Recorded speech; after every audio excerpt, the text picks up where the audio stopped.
ஒரு மனுஷன் திமுகவை திட்டினா கூட பிரச்சனை கிடையாது.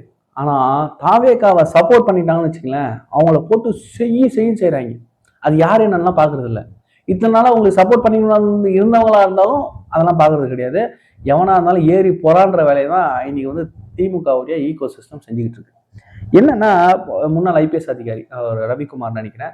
அவர் வந்து ஒரு சர்வே எடுத்திருக்கிறதா நேத்து வந்து ஒரு காணொலி போட்டிருந்தாரு. அந்த காணொலி வந்ததுலேருந்து அவர் ஃபோட்டோவையும் அந்த வீடியோவையும் கிளிப்பையும் கட் பண்ணி தூக்கி வச்சுக்கிட்டு இவனுங்க பண்ற அட்டூழியம் இருக்கு தெரியுமா? அதுக்கு தலைப்பு கொடுத்து ஒரு கேப்ஷன் எழுதுறாங்க. இதுக்கு தான் தற்கொலைகளை படிங்கடா படிங்கடான்னு சொன்னேன்னு ஒரு வரும் இல்லையா? அதுதான் வந்து இவனுங்களுக்கு ஞாபகம் வருது. இவனுங்க தாவேகாவை பார்த்து தற்கொலை தற்கொலைன்னு சொல்லிக்கிட்டு இருக்காங்க.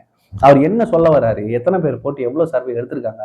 கிட்டத்தட்ட 2,00,000க்கும் மேற்பட்ட, அதாவது ஒரு ஒரு ஒரு ஒரு ஒரு வார்டுலயும் சாரி ஒரு தொகுதியிலையும் ஆட்களை எவ்வளவு பேரை போட்டு எவ்வளவு சாம்பிள்ஸ் எடுத்தோம், அந்த சாம்பிள்ஸ் எப்படிப்பட்ட சாம்பிள்ஸ், இதுல வந்து என்ன தெரிய வந்திருக்கு அப்படின்றத ஒரு சர்வேவா கொடுத்துருக்காரு. அவர் சர்வே எடுக்கிற கம்பெனிலாம் கிடையாது.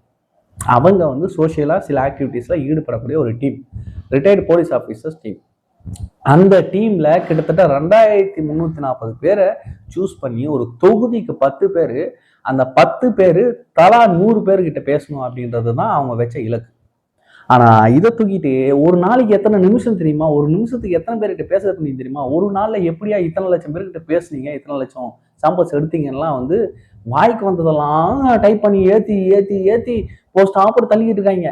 இவங்க இந்த மாதிரி போஸ்டா போட்டு தள்ளதுக்கு அப்புறம் தான் அந்த வீடியோஸ் எல்லாம் பப்ளிக் கிட்ட போய் ரீச் ஆகுது.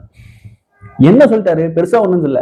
தாவேகாவுக்கு 41% இருக்குதுப்பா, ஆட்சி அமைக்கிறது உறுதிப்பா, தனிப்பெரும்பான்மையோட ஆட்சி அமைக்கிறதுக்கு ஒரே கட்சியா தாவேகா இந்த முறை முன்னிலையில் இருக்குதுன்னு சொல்லிட்டாருப்பா.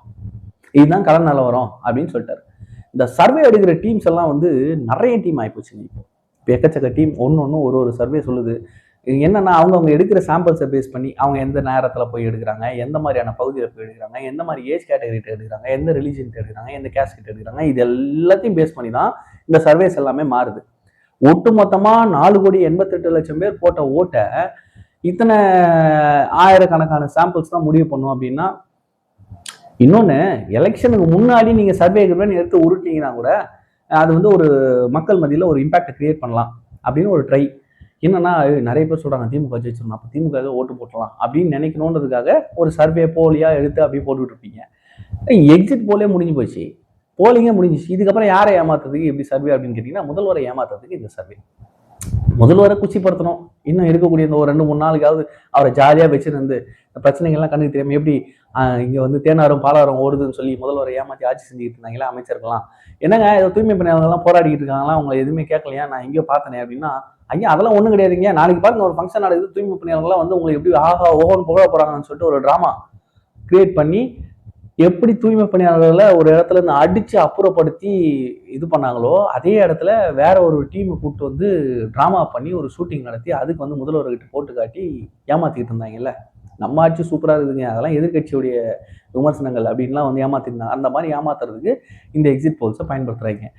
என்னன்னா தவறு, ஆமா தவறு ஆயிடுச்சுங்க அப்படின்னு ஒத்துக்கிற மாதிரி திருத்திக்குவான். ஆனா தவறே நடக்கலன்றதை மறைச்சி ஏமாத்தலாம் நினைக்கிறவன் எப்ப திருத்திக்க போறான்? அதுதான் வந்து இப்போ திரும்ப திரும்ப பண்ணிட்டு இருக்காங்க. அது எக்ஸிட் போல் வரைக்கும். சரிங்க, தாவேகா ஜெயிக்காது, ஆட்சி அமைக்காது. நீங்க 200 சொல்லியிருந்தீங்களே, 200 வெல்வோம் அப்படின்லாம் இருமா போட சுத்தி இருந்தீங்களே, 200 வருமா? முதல்ல பாஜக எதிர்ப்பு தவிர வேற என்ன நல்ல அரசியல் பண்ணிட்டீங்க? எல்லாரையும் வாக்குறுதி கொடுத்து ஏமாத்திட்டீங்க. 1000 ரூபாய் எல்லாரும் கொடுக்குறேன், நீங்க கொடுக்கல. இதெல்லாம் பேச ஆரம்பிச்சுன்னா எப்பா தேர்தலே முடிச்சிச்சுப்பா, இன்னும்ப்பா அதே பிரச்சாரத்தை பண்ணுங்கிறேன்னு.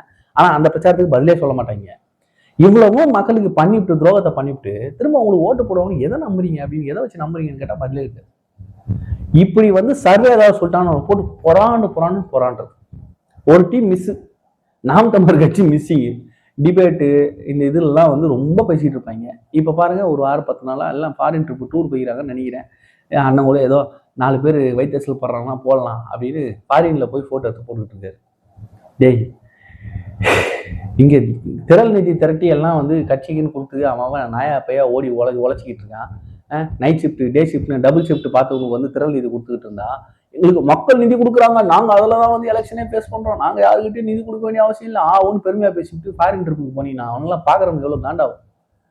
அந்த 4 பேர் காண்டாகணும்னா நீ போட்டு போஸ்ட் போட்டுக்கிட்டீங்கன்னு கேட்குற மாதிரி இருக்கு. அவங்க வருவாங்க ட்விட்டரில் வந்து குதிப்பாங்க, தாவேக்காவுக்கு இவ்வளோவா, தாவேக்காக்கெல்லாம் எவனுமே ஓட்டு போட மாட்டான், தாவேக்காவெல்லாம் எவனும் நம்பவே மாட்டான், எதுக்குடா அப்படின்னு பேசிட்டு இருந்தவங்கலாம் இன்னைக்கு வந்து ஆட்சி அமைச்சிட்டா இப்படி அமைச்சிருவீங்களா, அப்படி அமைச்சிருவீங்களா, அது எப்படி ஆட்சி அமைப்பீங்க, எவ்வளோ பர்சன்டேஜ் வேணும் தெரியுமா ஒரு ஆட்சி அமைக்கிறதுக்கு, அதெல்லாம் எங்களுக்கு தெரியும், உங்களுக்கு என்ன பிரச்சனை, நீங்கள் தான் பயிற்சி மகிழ்ச்சின்னு போயின்னு இருப்பீங்களே, எதுக்கு விட்டுருங்க அப்படின்ற மாதிரி தான் இருக்கும். ஆனால் இன்னைக்கு அந்த மனுஷனை ஃபோட்டோவை போட்டு என்னடா போட்டு இவ்வளோ ட்ரோல் பண்ணாங்க, நானும் வீடியோ பார்த்தேன், வீடியோ ரொம்ப தெளிவாக போட்டிருக்காரு. எத்தனை சாம்பிள்ஸ் எடுத்தோம், என்ன சொல்றாங்க, எந்த மாதிரியான கேட்டகரிஸ் எல்லாம் ஓட்டு பிரியுது, எப்படி ஆட்சி அமைப்பாரு அப்படின்ற வரைக்கும் அவர் ரொம்ப தெளிவாக தான் எக்ஸ்பிளைன் பண்ணி போட்டிருக்காரு. ஆனா வன்மத்தை பூரா கக்கி தள்ளியிருக்கானுங்க. என்னன்னா நாளைக்கு நாளான்னைக்கு ரிசல்ட் வரப்போகுது, இப்போ கூட ஏன்டா இவ்வளோ வன்மத்தை கக்குறீங்க, முடிஞ்சு போச்சு. இதுக்கப்புறம் இந்த வன்மத்தை கக்கி யாருக்கிட்ட இருந்து பரிசுகள் பெற போறீங்கன்னு தெரியல.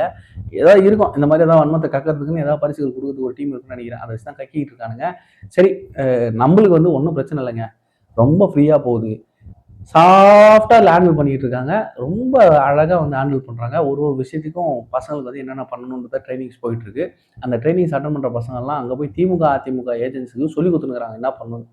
நீங்கள் ஏதோ பசங்களுக்கு ஒன்றும் தெரியாது, நீங்கள் இந்த பசங்க தான் நிறைய பேர் பாடம் எடுத்துக்கிட்டு இருக்காங்க உள்ள போய் உட்காந்து 1/2 மணி நேரத்தில் அந்த மேட்டரை கற்றுக்கிட்டாங்க. நீங்கள் பண்ண எல்லா ட்ரிக்ஸையும் 1/2 மணி நேரத்தில் கற்றுக்கிட்டான். இதுக்கு 75 வருஷம் இதுக்காக நைட்டு பூரா உட்காந்து ஓட்டிட்டு இருக்கீங்கிற மாதிரி தூக்கி போட்டு போயிட்டாங்க. ஏதோ பூத்தில் உட்காந்தா பூத்தில் ஒன்றும் பண்ண முடியாது, அப்படி பண்ண முடியாது, பூத்தில் உட்காந்தா என்ன ஆகும் தெரியுமா, பூத்தில் இருந்தால் என்ன அப்படி எல்லாத்தையும் பார்த்துட்டாங்க. இதுக்கப்புறம் அந்த ஓட்ட முடியாது. சரி, அன்டெஸ்டட் இந்த வாட்டி இதுக்கப்புறம் சொல்ல முடியாது. என்ன சதவீதம் வாக்கு இருக்குது சொல்ல முடியாது. எத்தனை சீட் வாங்குவாங்க தெரியுமா சொல்ல முடியாது. இதுக்கப்புறம் அதை பற்றிலாம் பேசவே முடியாது. இதுக்கப்புறம் நீங்கள் பேசணும்னா இவங்க வந்து ஆட்சிக்கு வந்தால் என்ன பண்ணுவாங்க தெரியுமா அப்படின்னு வேணா பேசலாம். அடுத்த விமர்சனம் அவ்வளோதான் போகுது. ஸோ அதுக்கு நடுவில் திமுக விமர்சிக்கிறவங்க கூட விட்டுட்டு தாவேக்காவை ஆதரிக்கிற எல்லாரையும் போட்டு போராடுறதுக்கு பெரிய இணைய கூடிப்படையே வந்து இயங்கிட்டு இருக்கு. பசங்க அதுக்கெல்லாம் வந்து சிம்பிளாக ஹேண்டில் பண்ணி போயிட்டு இருக்காங்க, அதெல்லாம் பிரச்சனையே கிடையாது. இந்த பதிவை பற்றின உங்களுடைய கருத்துக்களையும் கமெண்ட்ல சொல்லிட்டு போங்க. நன்றி. நான் வேலூர் NKR.